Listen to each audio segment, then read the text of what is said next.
ئێمە وەک هاوپەیمانی ڕێکخراوە کوردستانیەکان لە پێناو دادگای تاوانی نێودەوڵەتی ماوەی 19 ساڵە بە بەردەوام کار دەکەین بۆ بە ئەندامبوونی عێراق لە دادگای تاوان، چونکە ئێمە وەک گەلی کوردستان بە هەموو پێکهاتەکانیەوە زیاتر لە هەموو گەلانی جیهان پێویستمان بەوەیە کە بچینە چوارچێوەی پاراستنی یاسایی ئەم دادگایەوە.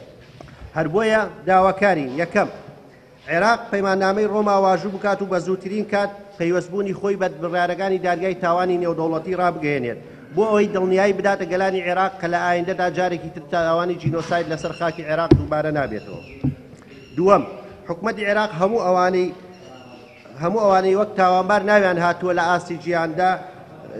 ئاستی جیهاندا و ڕووەکەن عێراق دەستگیریان بکات. سێ، حکوومەتی عێراق پێشوازی لە هیچ کەسێک نەداکات کە لایەن دادگای تاوانی نێودەوڵەتیەوە داواکراوە بێت. چوار، هەموو ئەوانەی لە دۆسیەکانی تاوانی جینۆسایدی گەلی کووردا تاوانبارن و دادگا بڕیاری لەسەریان داوە دەستگیریان بکات.